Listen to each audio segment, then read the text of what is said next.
উল্লাপাড়া থেকে 4টা গাড়ি ভেঙে ভেঙে তারপর এসে পৌঁছালাম এই সিল্ক সিটি নে। মানে উল্লাপাড়া থেকে আসলাম প্রথমে ওই ওভারব্রিজের নিচে, ফ্লাইওভারের নিচ থেকে আসলাম ওই শ্যামলীপাড়া থেকে আরেকটা সিএনজি ধরে আসলাম এই যে সিরাজগঞ্জ রোড, অর্থাৎ সিরাজগঞ্জ যে চৌরাস্তার মোড় হাটিকুমরুল, সেই জায়গার থেকে সলঙ্গার গাড়ি ধরে আসলাম এই হাইওয়ে রেস্টুরেন্টে। এখানে এসে রাজশাহীগামী যে গাড়িগুলো আছে ঢাকা থেকে আসে, আমি এই যে কি দেশ ট্রাভেলস না কি যেন ন্যাশনাল ট্রাভেলস, এই গাড়িতে সিট পেলাম। এখান থেকে একটা টিকিট করে এখন যাব রাজশাহীর দিকে। এই হচ্ছে সিল্ক সিটি থেকে বিদায় নিচ্ছি এই বাসে করে।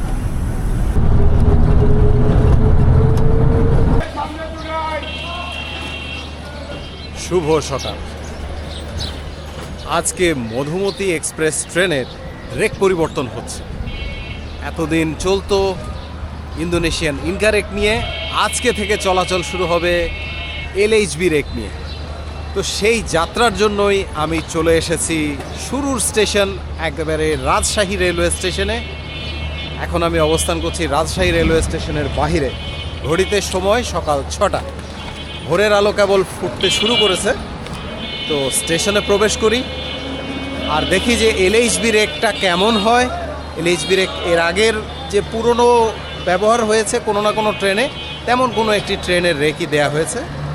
তো নতুন কোনো রেক হবে না, তবে সেই রেকে যাত্রা করে কেমন সময়ানুবর্তিতা মেনে চলতে পারে মধুমতি এক্সপ্রেস, সেটি আজকে দেখার বিষয়। তো চলুন স্টেশনে প্রবেশ করি এবং যাত্রা উপভোগ করি।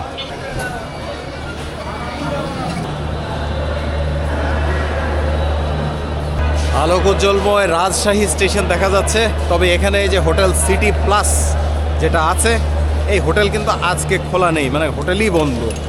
কতদিন ধরে বন্ধ বা এমন কোনো তথ্য আমাকে দিল না। তবে আমি থাকতে চেয়েছিলাম রাতের বেলা আসার পরে কয়েক ঘন্টার জন্য, কিন্তু আজকে এটি সম্পূর্ণরূপে বন্ধ। তাই আপনারা আসার আগে, আমি এর আগেও আপনাদের ফোন নাম্বার দিয়ে দিয়েছিলাম, সেটা দেখে যদি কেউ এখানে থাকতে চান আগে থেকে খবর নিয়ে আসবেন যে খোলা আছে কিনা। এখানে ডিসপ্লে বোর্ডে দেখা যাচ্ছে পুনর্ভবা কমিউটার রহনপুরে যাবে 6টা 10 মিনিটে, তিতুমির যাবে 6টা 20, মধুমতি 6টা 40, বনলতা 7টা, মহানন্দা। তাহলে চলুন আমরা 4 নম্বর প্ল্যাটফর্মের দিকে এগিয়ে যাই। রাজশাহী স্টেশনে ঢুকতেই এই যে 4 নম্বর প্ল্যাটফর্ম, আর এই যে স্টেশনে ঢুকতেই এই যে বিশাল গর্জন শোনা যাচ্ছে, এটা হচ্ছে LHB রেকের পাওয়ার কার।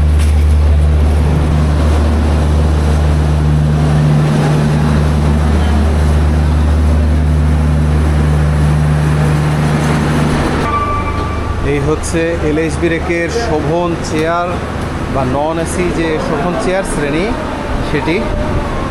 এখানে এই যে মাঝখানের যে সিটগুলো 56, 57, 51, 52, এবং এদিকে হচ্ছে 54, 55, 53, আর এদিকে 58, 59, 60। আর এখানে দেখা যাচ্ছে এই যে 50-এর আগ পর্যন্ত, মানে প্রথম অর্ধেক যে নাম্বারগুলো, সেই নাম্বারগুলো হচ্ছে রাজশাহী থেকে ঢাকামুখী। এটা কিন্তু একবার রিভার্স হবে, মানে ঘুরে যাবে। ওই পোড়াদহতে যাওয়ার পরে শান্টিং হবে যখন, তখন কিন্তু দিক পরিবর্তন হয়ে যাবে। শোভন চেয়ারের যে সিটগুলা, সেগুলোর কম নাম্বার যেগুলো, সেগুলো কিন্তু ঢাকামুখী। আবার মাঝে আর একটা কোচ দেখলাম যেটা বেশি নাম্বারগুলো, অর্থাৎ 105 থেকে অর্ধেক পর্যন্ত 55 বা এরকম, সেই পর্যন্ত যে নাম্বারগুলো সেগুলো আবার ঢাকামুখী। মানে এক এক কোচে কিন্তু নাম্বারিং এক এক রকম, মানে ঘোরানো ফেরানো আছে।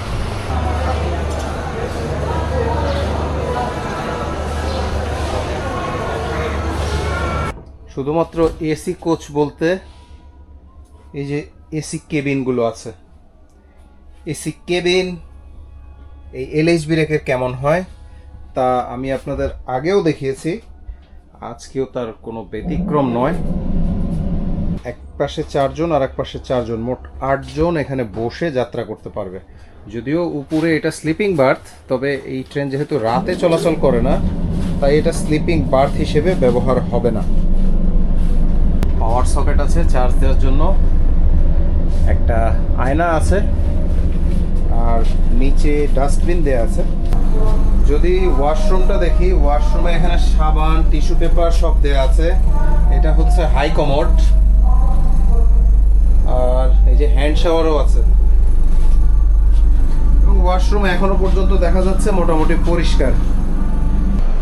এলএইচ ব্রেকের এরকম প্রতিটা কোচের এক প্রান্তে কিন্তু এই যে কিছুটা জায়গা থাকে, মানে এখানে সাধারণত যারা চা বানায় তারা এখানে তাদের সরঞ্জামগুলো রাখে, ওভেন বা এগুলোও থাকে, এখানে তারা খাবার গরম করতে পারে। এই পাশে দেখা যাচ্ছে তিতুমির এক্সপ্রেস দাঁড়িয়ে আছে। তিতুমিরের কিন্তু ইঞ্জিন গরম। আর আমাদের মধুমতি এক্সপ্রেসের আজকের লোকোমোটিভ 6600 সিরিজের 6633।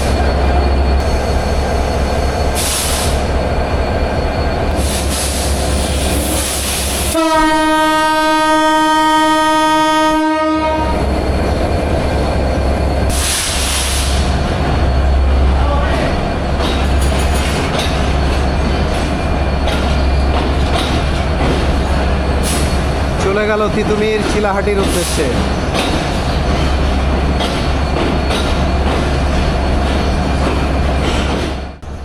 এই মধুমতি এক্সপ্রেসে আমার অনেকবারই যাত্রা হয়েছে।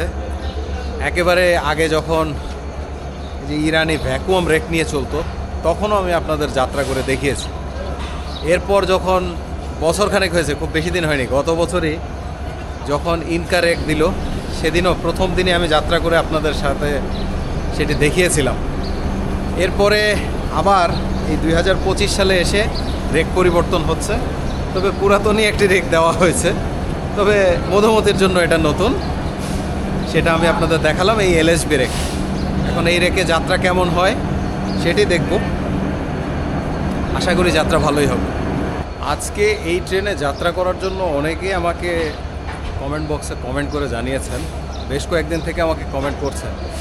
তবে আমি হয়তো আসতে পারতাম না, শেষ পর্যন্ত সিদ্ধান্ত নিলাম যতটুকুই হোক প্রথম দিনই যাত্রা করব। তবে এই যাত্রা করতে গিয়ে আমাকে বেশ কিছু হয়রানির মধ্যে পড়তে হয়েছে।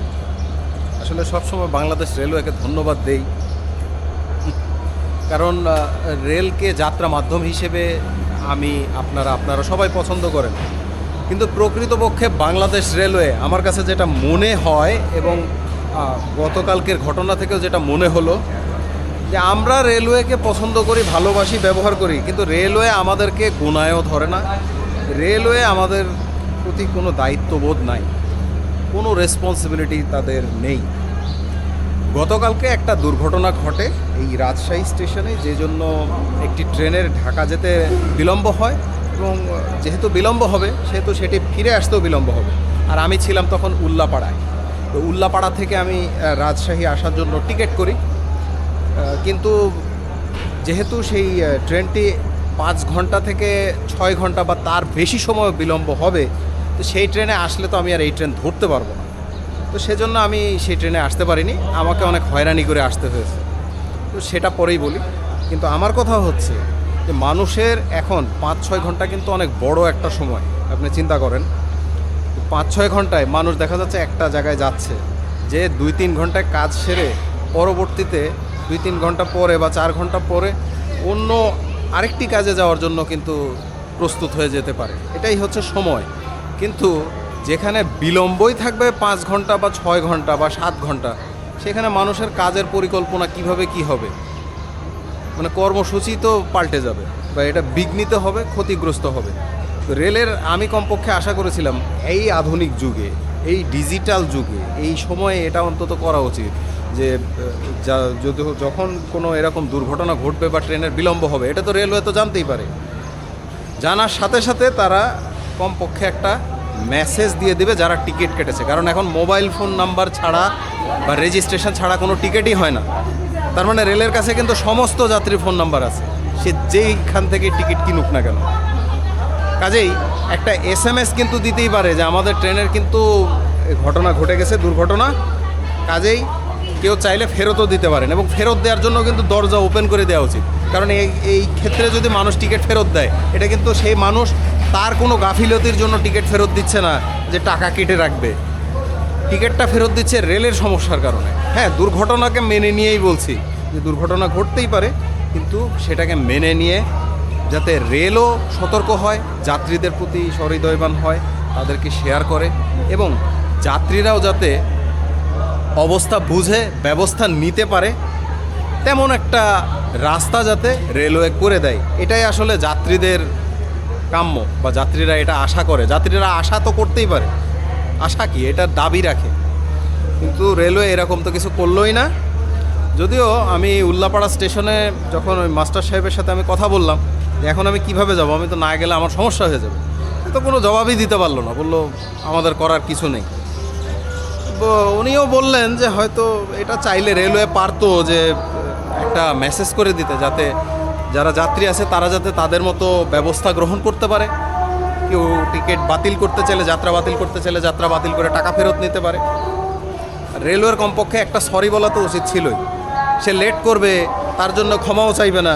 হ্যাঁ, দুর্ঘটনা ঘটেছে কিন্তু মানুষের ক্ষতি হচ্ছে না, এই জন্য তো সে একটা ক্ষমা চাবে যে সরি ফ্রম বাংলাদেশ রেলওয়ে, যে তারা সময় মতো যাত্রা করতে পারছে না। যাই হোক, এটা হচ্ছে বিষয়। আর তারপরে আমি তো উল্লাপাড়ায় ছিলাম। এই উল্লাপাড়া এমন এক জায়গা, এই জায়গা থেকে মানে চলাচল করা খুব দুষ্কর ব্যাপার। তারপরে সেই বাসে করে আসলাম মাঝরাতে রাজশাহী। বাসে করে আসার পর এখানে যে স্টেশনে যে হোটেল থাকার কথা সেটাও পেলাম না। পরবর্তীতে স্থানীয় এক রেস্টুরেন্ট, সেই রেস্টুরেন্টের লোকজনই আমার বিশ্রামের কিছুটা ব্যবস্থা করে দিয়েছিল, এই আর কি।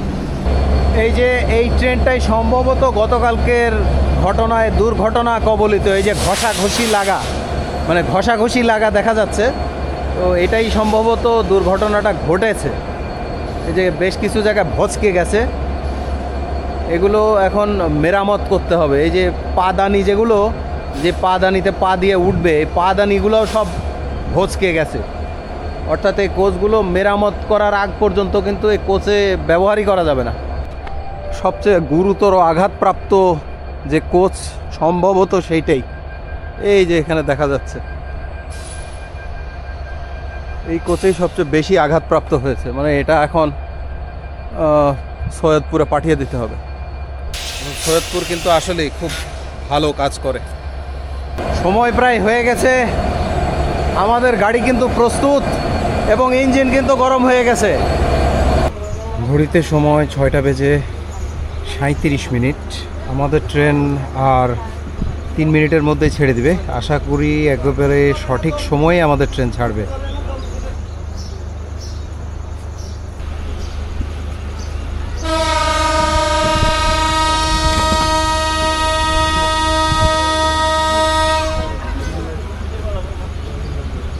সঠিক সময় থেকে 1 মিনিট বিলম্বেই হুইসেল বাজিয়ে লোকোমাস্টার সাহেব ট্রেন ছেড়ে দিলেন রাজশাহী থেকে। আমাদের এই ট্রেনের কিন্তু আপাতত কোনো বিরতি নেই, একেবারে ঈশ্বরদী জাংশনে গিয়ে আমাদের প্রথম বিরতি হবে।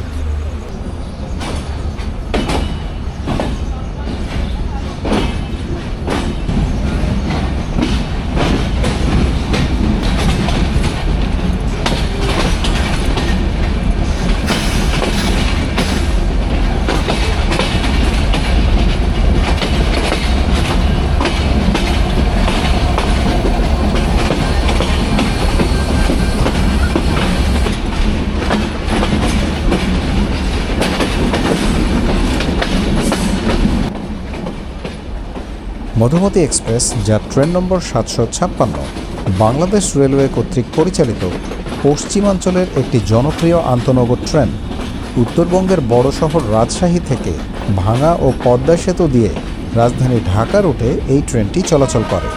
মধুমতি এক্সপ্রেস উদ্বোধন করা হয় 15 আগস্ট 2003 সালে, যা সেই সময় রাজশাহী থেকে গোয়ালন্দ ঘাট রুটে চলাচল করত। এই এলএইচবি রেকের মধ্যে আমি যেটা দেখলাম যে এখানে যে ফ্যানগুলো দেখা যাচ্ছে, নতুন কিছু ফ্যান লাগানো হয়েছে। এই ফ্যানগুলোর খুব একটা নয়েজ বা বাজে যে শব্দ হয় সেই শব্দগুলো নেই। পরবর্তীতে 2020 সালের 30 অক্টোবর রুট পরিবর্তন করে ভাঙা রেলওয়ে স্টেশন পর্যন্ত বর্ধিত করা হয়। এরপর 2023 সালের 1 ডিসেম্বর তা ঢাকা পর্যন্ত বর্ধিত করা হয়। উল্লেখ্য, এটি একটি ব্রডগেজ ট্রেন। ট্রেনের গতি কিন্তু প্রথম থেকেই অনেক ভালো গতি উঠে গেছে। চলাচলের শুরুতে এটি ভ্যাকুয়াম রেক নিয়ে চলাচল করত। বিগত বছরে ইন্দোনেশিয়ান ইনকা রেক নিয়ে চললেও আজ 16ই মার্চ 2025 থেকে এলএইচবি রেক নিয়ে চলাচল শুরু করছে।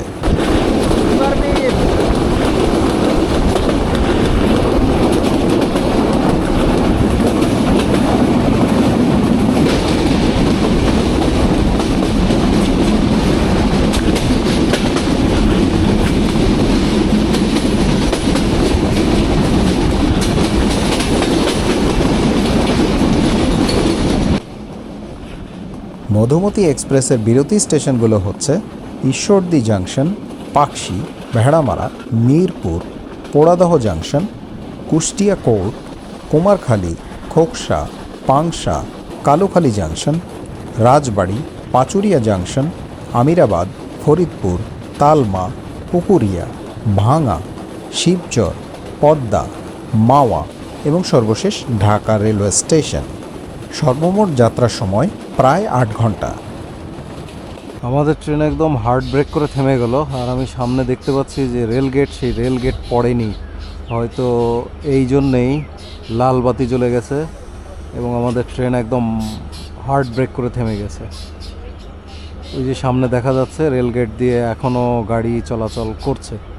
মধুমতি এক্সপ্রেসে এলএইচবি রেক দেওয়াতে আমার মনে হচ্ছে এই একটা সুবিধাই হয়েছে, সেটা হচ্ছে ডাইনিং ট্রে, যেটা এতদিন ছিল না। নন এসি কোচে ডাইনিং ট্রেটা এসেছে। তবে এখানে চার্জিং পোর্ট যতগুলো আছে, চার্জিং পোর্ট একটাও কাজ করে না আমার দেখা মতে। এই সেই রেলগেট, যে রেলগেটের জন্য আমরা দাঁড়িয়ে গিয়েছিলাম।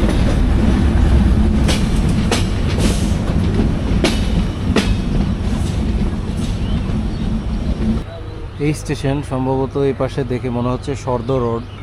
এই সর্দ রোড এসে প্রায় 10 মিনিট আমাদের ট্রেন দাঁড়িয়ে আছে। কেন যে দাঁড়িয়ে আছে তা জানি না, তবে ঠিক বিপরীত পাশেই দেখা যাচ্ছে ঢাকা থেকে আগত পদ্মা এক্সপ্রেস। পদ্মা এক্সপ্রেসও আমাদের পাশেই দাঁড়িয়ে আছে। এই যে পদ্মা এক্সপ্রেস, যে পদ্মা এক্সপ্রেস গতকালকে আর একটি ঘটনা ঘটার জন্য বিলম্ব।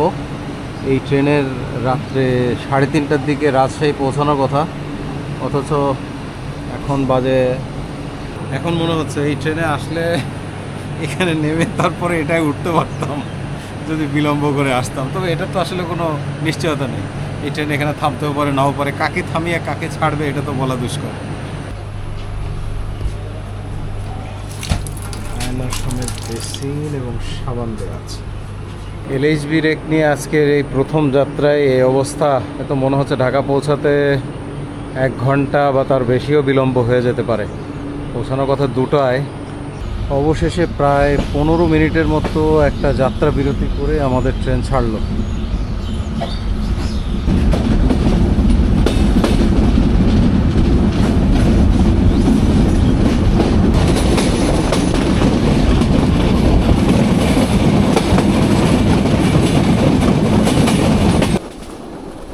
মধুমতি এক্সপ্রেসের ভাড়া নন এসি শোভন চেয়ারে 585 টাকা, এসি সিট বা এসি কেবিনে 1340 টাকা। অনলাইনে টিকিট করলে 20 টাকা অনলাইন চার্জ হিসেবে প্রদান করতে হবে। উল্লেখ্য, এই ট্রেনে বর্তমানে এসি চেয়ার শ্রেণী নেই এবং পূর্বে যে শোভন সাধারণ শ্রেণী ছিল সেই শ্রেণীটিও নেই।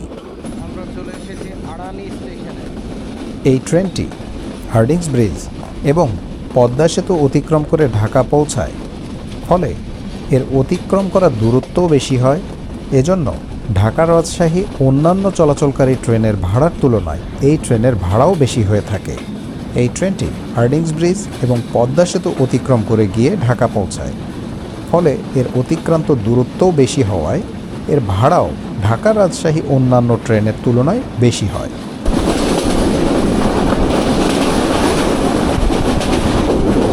দেখা যাচ্ছে ডান দিক থেকে যে লাইনটি এসে আমাদের সাথে যুক্ত হবে সেটি আসলো চিলাহাটি থেকে, অর্থাৎ আমরা আব্দুলপুর জাংশনে প্রবেশ করছি।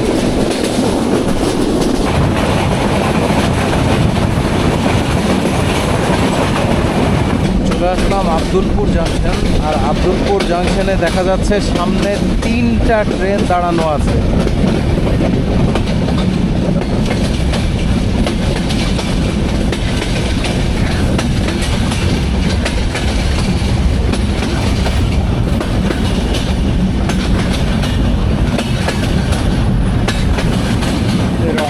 কমিউটার।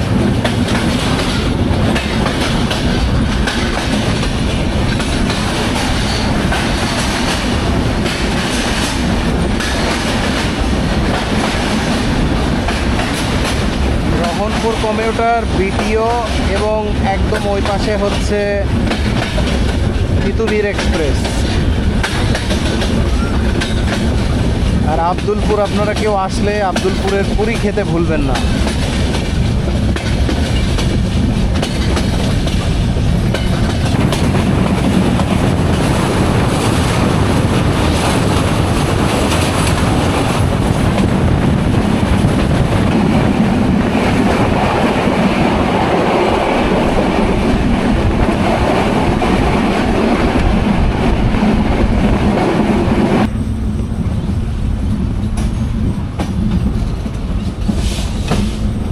নির্মাণ কাজ চলছে সেতুর, এই জন্য ট্রেন থামিয়ে আস্তে আস্তে করে আমাদের ট্রেন এগিয়ে যাচ্ছে।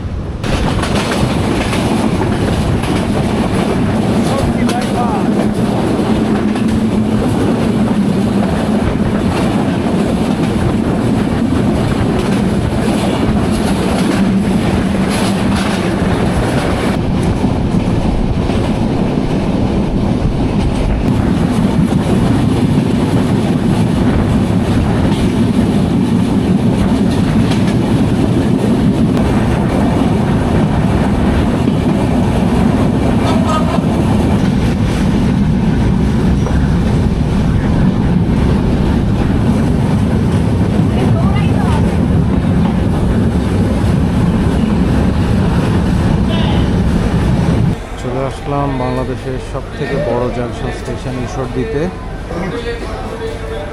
এই রমজানের সময় হওয়ার পরও দেখা যাচ্ছে গরম রুটি আছে।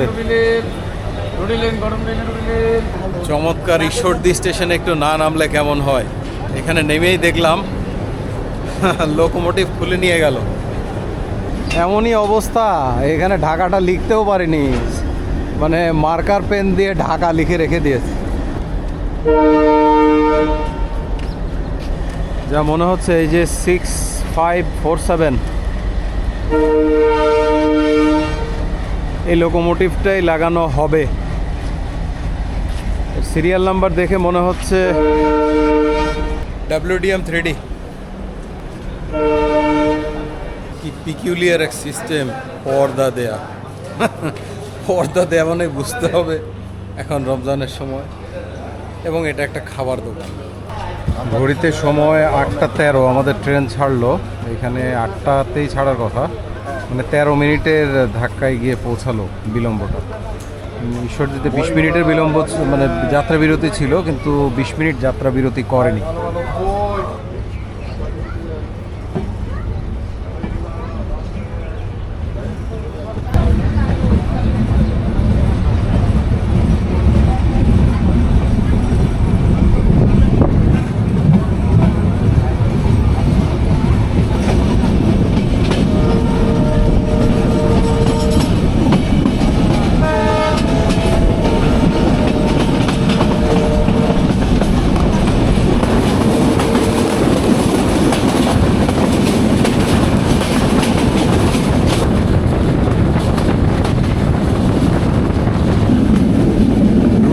পারমাণবিক বিদ্যুৎ কেন্দ্র।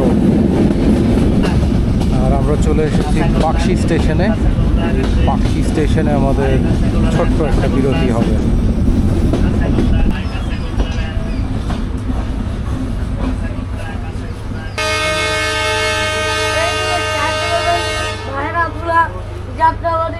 পাকশি স্টেশনে এসে একেবারে 2 মিনিটের মতো বিরতি দিয়ে হুইসেল বাজিয়ে দিল। আর পাকশিকে টাটা বাই বাই দিয়ে আমরা এখন চলে যাচ্ছি হার্ডিংস ব্রিজ পার হয়ে আমরা ভেড়ামারাতে গিয়ে বিরতি নেব।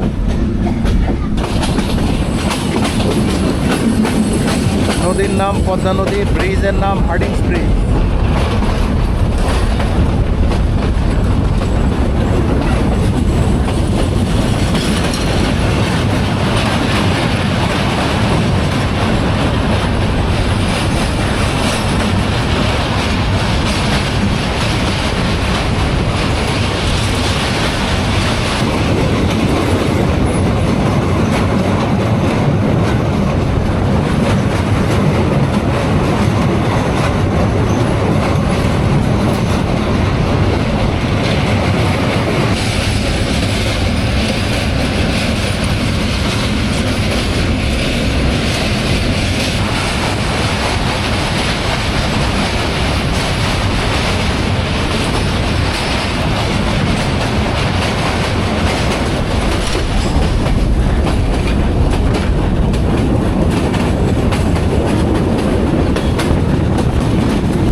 হার্ডিংস ব্রিজ ভালো লাগে, কোনটা ভালো লাগে জানাবেন।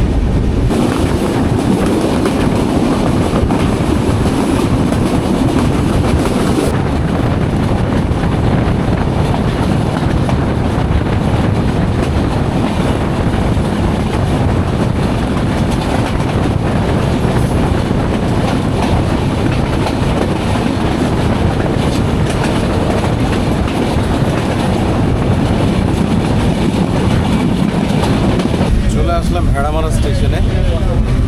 এবারের মতো মূলত ভেড়ামারা স্টেশনেই নেমে যাবো এই যাত্রায়। আমি এই ট্রেনে তো পুরোপুরি যাত্রা করে দেখিয়েছি, এবার দেখাচ্ছি না। মূলত এবারে আমার যে কর্মসূচি ছিল সেটা হচ্ছে উত্তরবঙ্গে যাওয়া। এখন এখানে নেমে রূপসা ধরে আমি উত্তরবঙ্গে যাব।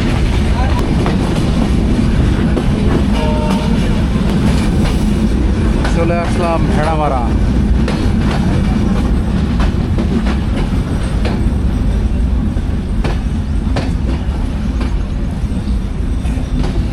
নেমে গেলাম ভেড়ামারাতে। দেখলেন যাত্রা কেমন হলো, কিছুটা বিলম্ব হয়েছে, প্রায় 15 মিনিটের মতো একটা বিলম্ব হয়ে গেছে। মধুমতি এক্সপ্রেস এখন চলে যাবে ঢাকার উদ্দেশ্যে। আর এখান থেকে যাওয়ার পর পোড়াদহ জাংশনে যাওয়ার পর ইঞ্জিন শান্টিং করে বিপরীত দিকে আবারও যাত্রা শুরু করবে।